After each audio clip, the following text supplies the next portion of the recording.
If Diontae Johnson thought the December chill in Baltimore was brutal, he might want to brace himself for what's coming off Lake Erie. The wide receiver, now freshly signed with the Cleveland Browns, opened up for the first time about the bizarre moment that arguably sealed his exit from the Ravens, refusing to enter a critical Week 13 matchup against the Philadelphia Eagles. The weather that day? A frigid 44 degrees at best, with lows dipping into the low 20s. But for Johnson, it wasn't just the temperature outside that made things icy. It was the environment surrounding his short-lived Ravens tenure. On a recent episode of the Sports and Suits podcast, Johnson peeled back the curtain on what exactly went down during that Des 1 game. End of the third going into the fourth, they were like, "Tay, we need you," Johnson recalled. And I was just like, nah, I don't think it's a good idea for me. My legs were already ice cold.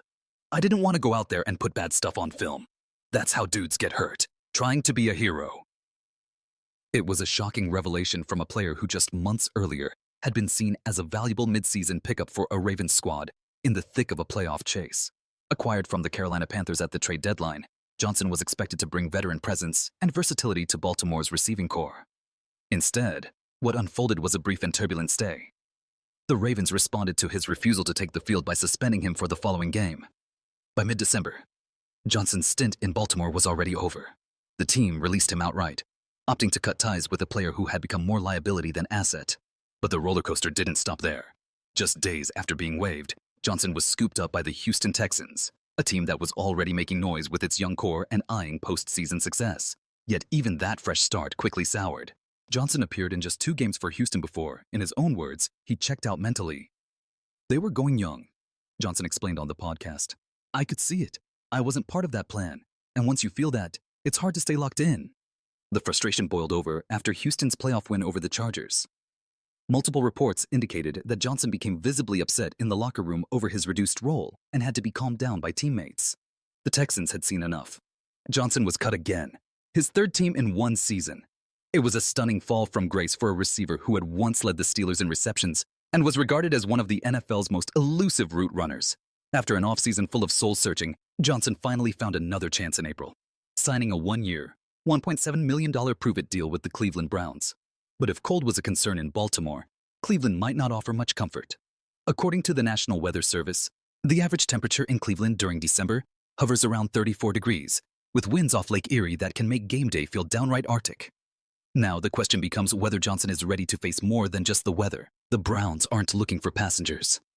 With a strong receiving group that includes Amari Cooper, Elijah Moore, and rookie Jamari Thrash, Johnson is going to have to fight for every snap.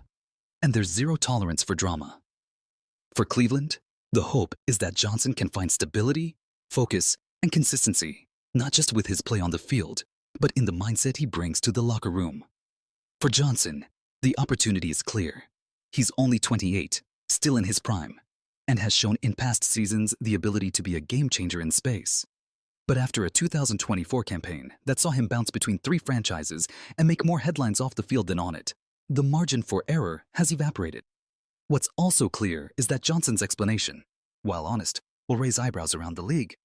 Refusing to enter a game because of cold legs isn't exactly something you hear from NFL veterans, especially in December with the playoffs looming.